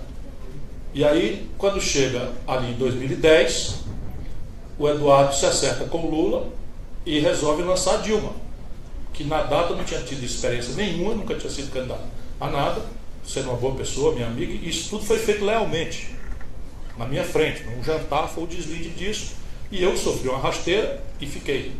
Apoiei a Dilma. Depois o Lula resolveu botar o Michel Temer. Eu dei um pulo, briguei feiamente e tal, mas engoli e fiquei. O Ceará foi o único estado. Aí quando chega 2014, a gente dentro do governo Dilma, não eu que não aceitei ser ministro, mas o Eduardo nomeou ministro, etc, etc, resolve ser candidato. O meu padrão de decência, de lealdade, acho que aquilo é incorreto. Aí fui a ele e disse, não, tudo bem, eu compreendo, você tem razão, e vamos nos despedir como amigos aqui e tal. E nos deu uma carta despedindo, nós nem saímos. Enfim, deu uma carta para não ter perigo, porque, como eu disse, eu sou um trambolho. Sei quantos federais, sei quantos prefeitos, sei quantos deputados, estão tudo pagando pato por minha causa. E aí, assim, agora, o que nós precisamos fazer é fazer um grande, generoso e o máximo explícito possível acordo de centro à esquerda. E eu tenho explicitudes, é o interesse de quem produz, com quem trabalha, para ter um mínimo de chance na confrontação com o rentismo, com a especulação financeira que está descalibradamente dando as cartas no Brasil. E nós não aguentamos mais, esse país não aguenta mais.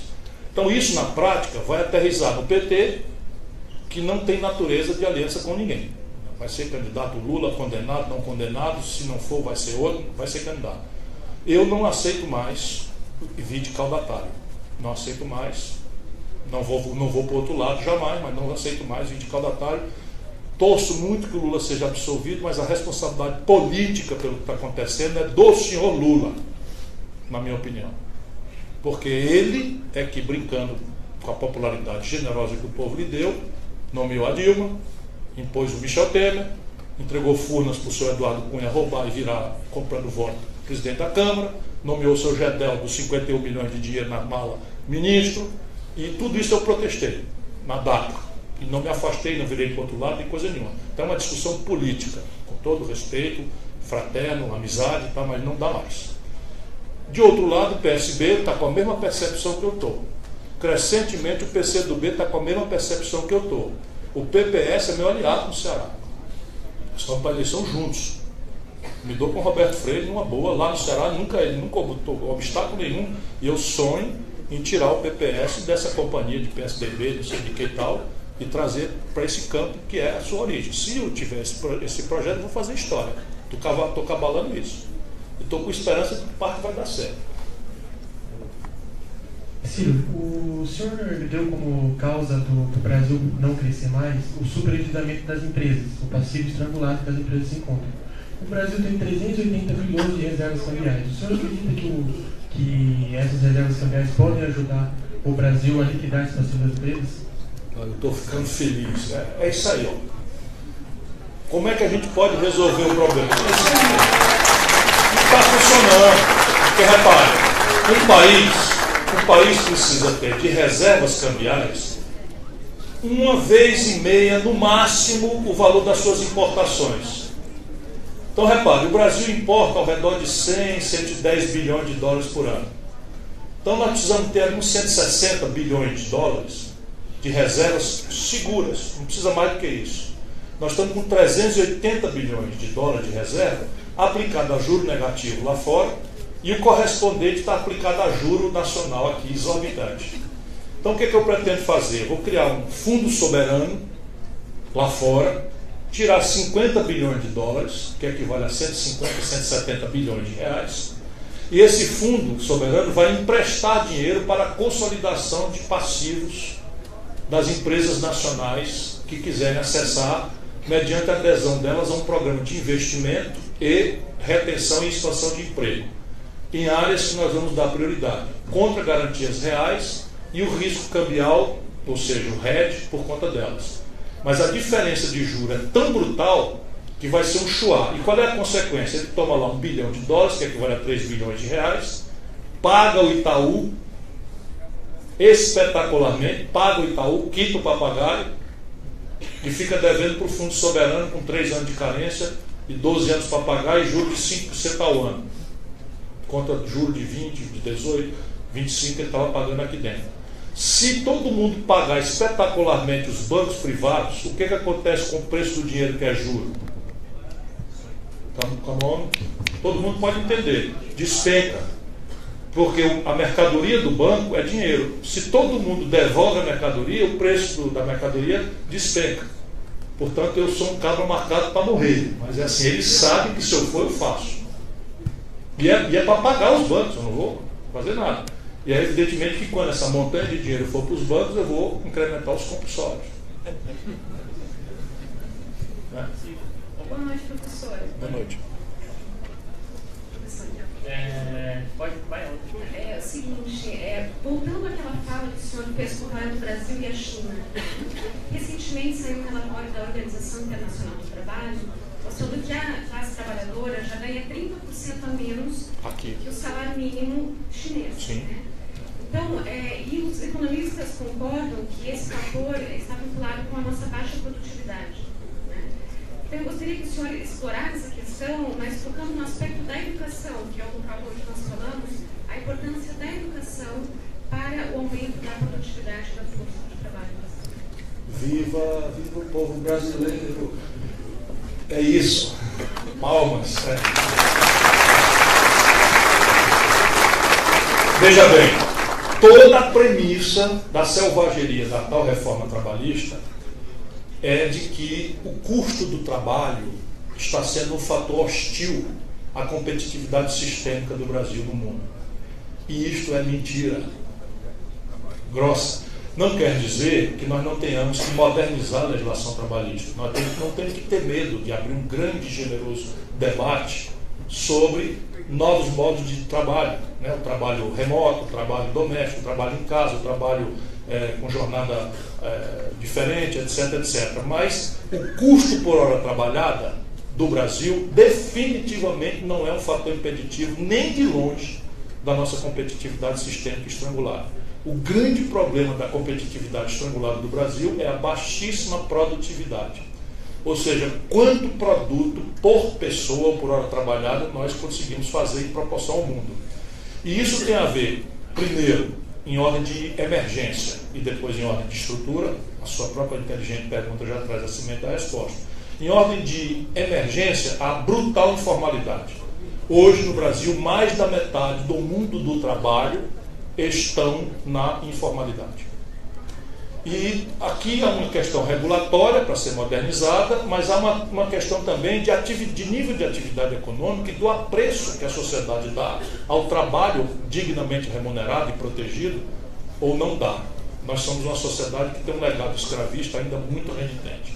Mas, no fundo, nós só vamos superar isso com uma brutal mudança no processo educacional brasileiro. Brutal.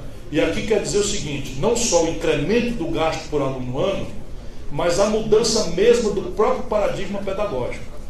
Por quê? Porque a nossa escola, nós herdamos do Fordismo, ainda é um legado da reforma Mac-Usaid dos anos 60, 70, né? E que basicamente se pedia da academia um profissional ultra especializado, né? Capaz de fazer trabalhos repetidos com certa força, com certa frequência e tal. Isto hoje é lixo. Por quê? Porque a economia moderna tende a substituir o trabalho repetido por máquina. Tudo que é trabalho repetido, ou o computador ou uma máquina guiada por um computador faz. Então esse profissional ficou anacrônico, mas na cabeça dele é pior, a cabeça do profissional. Porque o que nós fazemos? Nós temos um ensino enciclopédico raso. Nós somos orientados a reproduzir sob estresse e isolados informações que nos deram passivamente, ou seja, o aluno tem que estar sob estresse, tem que estar isolado, não pode compulsar um livro, nem consultar um colega, porque isso é fraude, e aí ser capaz de reproduzir uma informação que um bom professor lhe reproduziu. Isto tudo é rigorosamente lixo. Em tempos de Google, né, a informação está posta. O que cabe a nós agora é saber associar informações postas e, ao associá-las, criar uma informação nova. Portanto, nós temos que substituir o paradigma pedagógico do Brasil. Isso exige um retreinamento, uma requalificação, que nós estamos começando a experimentar no Ceará. Então, hoje, das 100 melhores escolas no IDEB, 77 estão no Ceará. E o melhor IDEB do Brasil é Sobral, a minha cidade, que é mais ou menos do tamanho de Criciúma, onde nós estamos experimentando isso. E agora vamos introduzir o PISA, que é o instrumento de avaliação internacional para tirar o nosso povo da zona de conforto lá, que está todo mundo muito honrado, muito alegre, já estamos com o IDEB do ano 2025. Então agora vamos ser avaliados pelo PISA, não vamos ser comparados com Cambridge. Agora vamos começar lá de baixo, enfim. E isso é o que nós temos que fazer, mas isso supõe um federalismo de integração em que você muda as diretrizes e bases da educação, oferece um generoso programa de recapacitação, retreinamento para o conjunto do magistério e premia, mediante adesão a esse programa voluntário, premia isso com, prêmios sequenciados a qual terão acesso aqueles que atingirem determinadas escolas. Isso é o que eu ando pensando no assunto. Boa noite. Mais duas perguntas, por gentileza. Boa noite, Silvio. Então, a gente observa hoje no Brasil, né, uma falência total da fé nas pessoas no governo, na política. Ninguém mais, não importa o partido, ninguém mais acredita que existe político honesto. Independente do plano econômico, a gente observa que nas grandes nações do mundo sempre existe a necessidade de ter alguma fé, ter alguma força. Confiança é melhor do que fé. Para fazer um esforço, sabe? Para trabalhar, para investir no governo, para fazer o esforço necessário. Então, independente do modelo, a gente vai ter que restaurar um pouco dessa fé. E agora eu faço uma pergunta para o candidato Ciro mesmo. De que maneira você pretende restaurar essa fé? Não, claro, não é algo que se restaura do dia para a noite, mas qual a sua contribuição para essa luta que a gente faz? Eu acho, meu companheiro, que esse é o maior câncer do momento brasileiro. Eu estou absolutamente comovido com o que eu estou ouvindo aqui hoje. Absolutamente comovido. Esse é honesto. Pois é, honesto. Né? É muito profundo. Vocês são jovens demais. Para a profundidade com que as coisas estão aparecendo aqui, isso está me dando muita alegria. Aqui está um pouco acima da média, mas eu estou achando um pouco isso por aí afora na juventude brasileira. Então, como é que a gente resolve esta equação? Eu tenho pensado nisso porque eu já saí da política 2 vezes. Antes eu era, quando eu fui ex-governador mais popular do Brasil, ministro da Fazenda, quando eu vi a traição do Fernando Henrique, eu digo, chega para mim, não dá mais, e fui embora. Porque a minha mulher dizia que eu tinha que fazer uma opção se eu quero ser político ou acadêmico, porque os dois não dá, né, ela me dizendo. E aí eu resolvi ser acadêmico. Fui para os Estados Unidos, fui escrever, fui ler, fui fazer palestras pagas e tal, não sei o quê, que me realiza muito também, o meu cacuete de professor, minha vocação. Mas assim, a minha vocação mesmo é a política. Aí eu escrevo um livro sobre economia política, fazendo um libelo contra o neoliberalismo, volto para o Brasil, começo a lançar o livro, aí o PPS com 2 deputados, já morreram os 2, me chama para voltar e eu voltei. E aí saí de novo agora.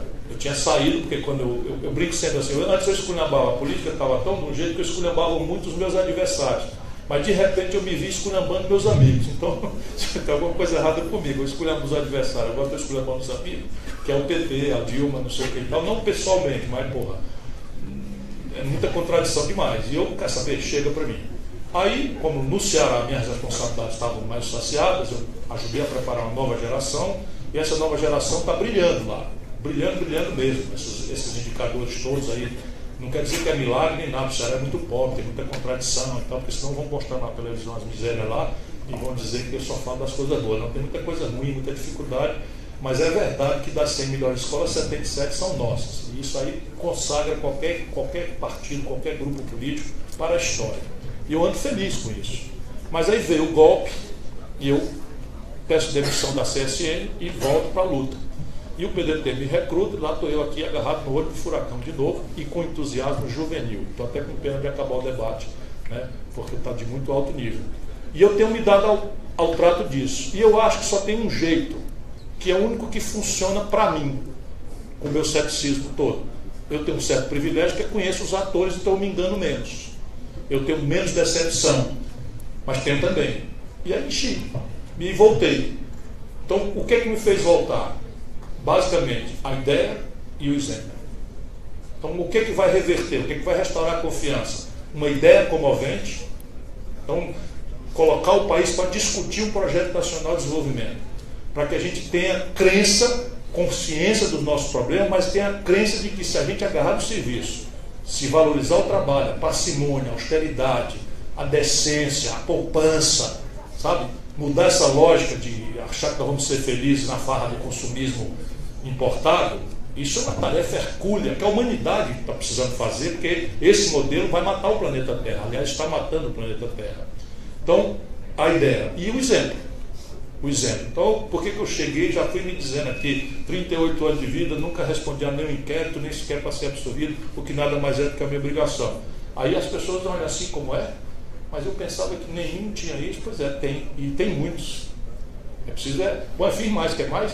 Eu tinha o direito, não tenho empresa, não sou sócio de ninguém, sabe? Não tenho TV, não tenho rádio, não tenho nada assim de patrimônio, tenho um apartamento e meu carro, muito bom e tal.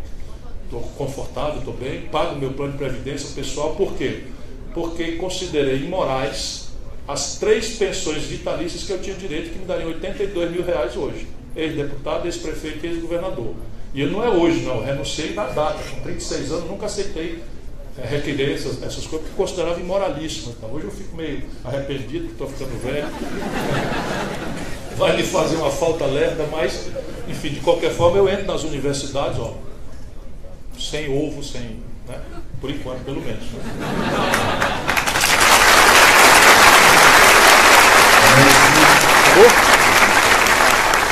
Boa noite, Ciro. Onde está tu? Esperando. Só mais duas, vamos. Só mais duas. Faça entrega o microfone, tá? Bora, vai. Ô, Ciro, eu queria, primeiro de tudo, te parabenizar, porque foi uma verdadeira aula que aconteceu aqui hoje. E eu tenho certeza que a gente não consegue encontrar um conteúdo desse nível em nenhum dos outros candidatos que a gente tem hoje apostos na corrida eleitoral. E dito isso, eu queria te perguntar o seguinte: como tu vai conseguir fazer com que esse conteúdo chegue para o povo brasileiro? Porque a gente viu no Rio Grande do Sul recentemente com a Luciana Genro, começou lá, prefeita, em cima nas pesquisas, chegou na hora, tinha 1 minuto de televisão, não era mídia dos jornais, não tinha manchete, e o que aconteceu foi que tomou uma virada. Então eu queria te perguntar isso: vai ser muito mais difícil que aquele caso, já que lá ela começou na frente, e hoje aqui tem que ganhar campo ainda. Então essa é a minha dúvida. Tu tem uma sugestão? Olha, comprar a Globo é uma boa. Eu já dei pensão, mas os caras não querem vender. Eu tenho meu tostão furado. Deixa eu te falar uma coisa.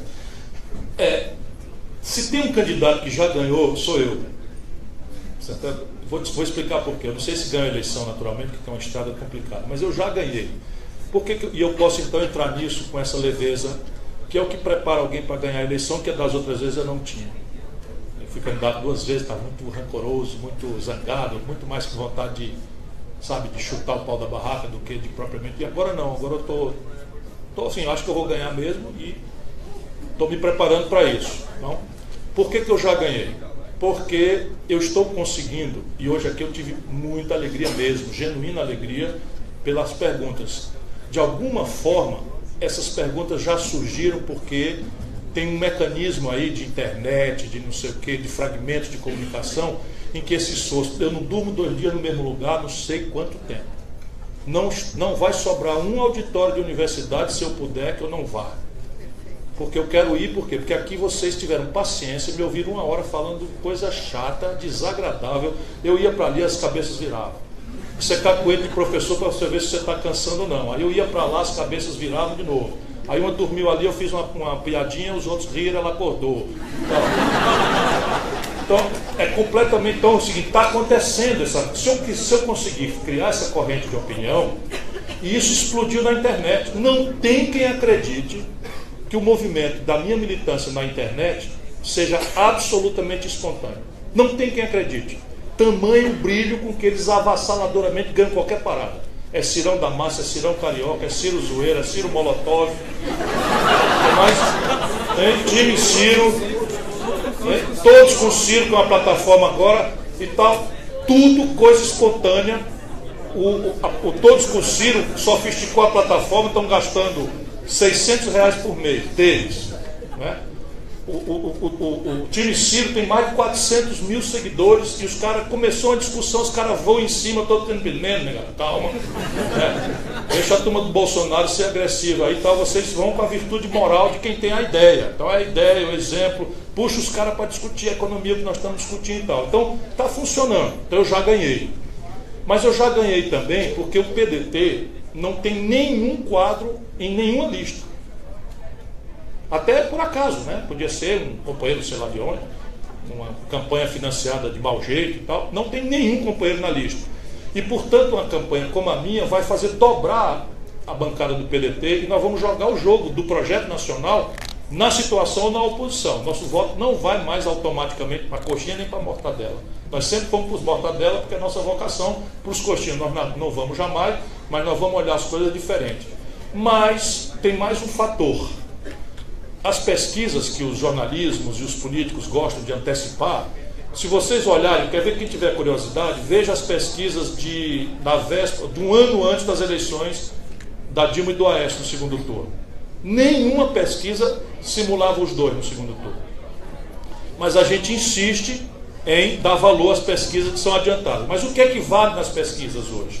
é a revelação dos trends, ou seja, das tendências de opinião, porque eu tendo, pela minha experiência, a afirmar que uma eleição majoritária está resolvida de véspera. As tendências que estão afirmadas ali já estão dadas. E a campanha, na verdade, procura identificar acertadamente ou equivocadamente quem é o melhor intérprete ou a melhor intérprete daquela tendência dominante no quadro. E o que é a tendência dominante esmagadora pelo Datafolha? Procura-se quem tem experiência, procura-se quem tenha ficha limpa e procura-se quem tenha experiência, êxito, carreira política já demonstrada, onde eu possa observar coerência entre o que falo e o que proponho. Ora, esse cara sou eu. Não é?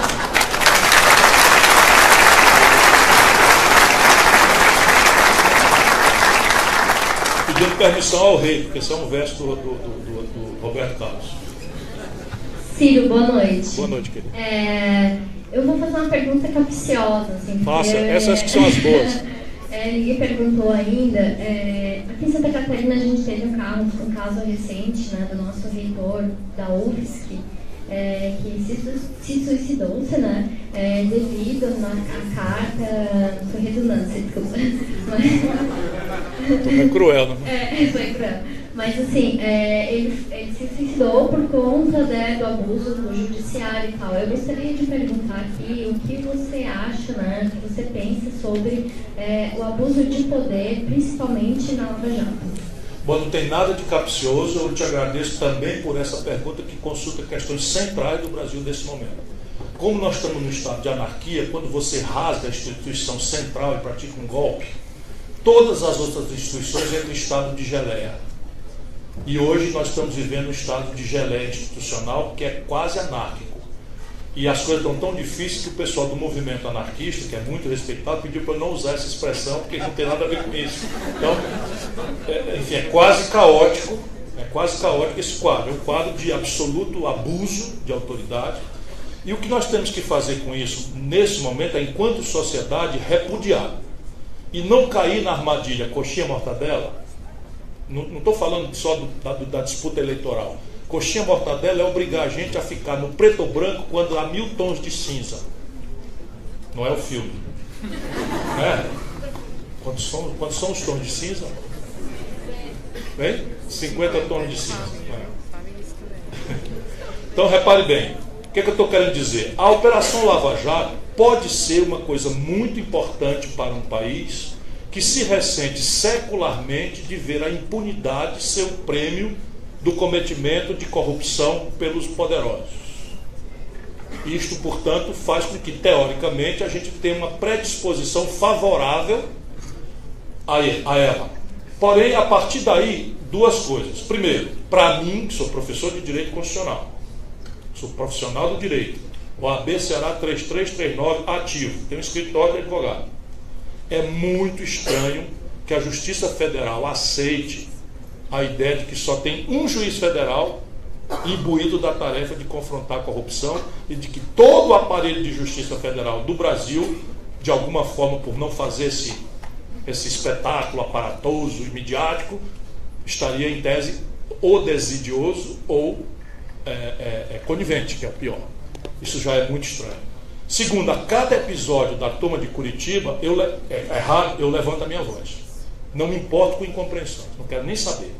Então, por exemplo, no dia que o Sérgio Moro mandou conduzir coercitivamente, que equivale a uma prisão, é um cerceamento de liberdade, um blogueiro de São Paulo, para constrangê-lo a revelar a fonte, colidindo frontalmente com uma coisa que não permite dúvida de interpretação. Está escrito na Constituição, explicitamente, é dos raros casos em que se garante a liberdade de expressão, vírgula, assegurada ao jornalismo o sigilo da fonte. Está escrito assim mesmo. E aí todo mundo cala a boca. Eu esculhambei.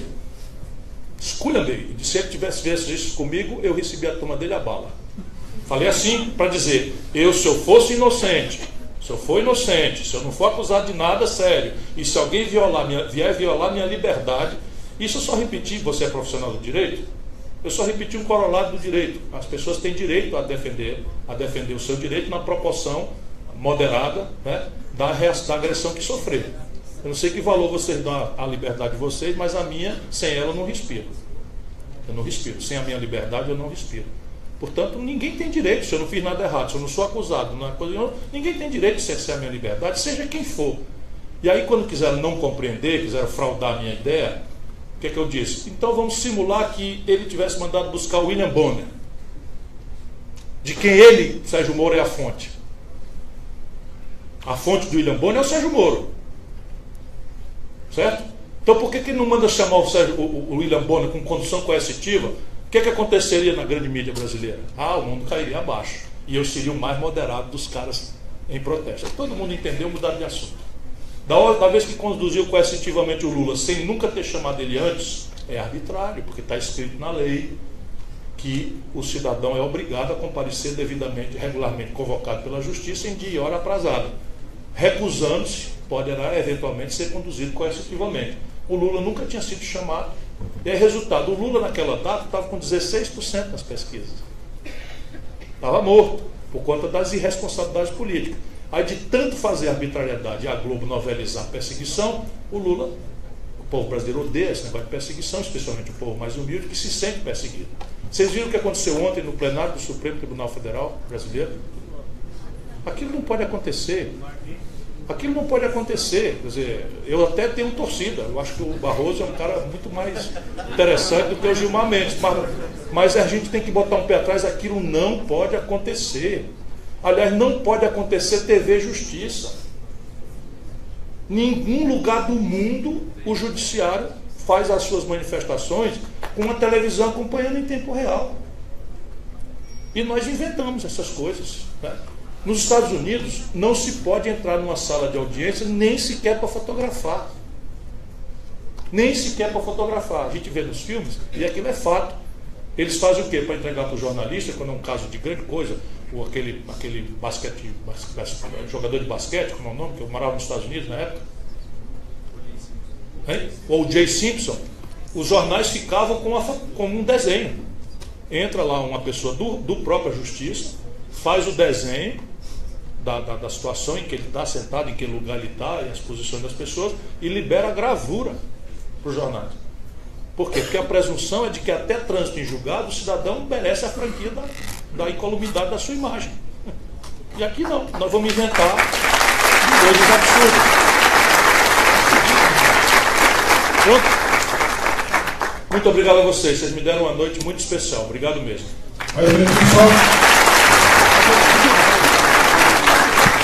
Terminou o deputado.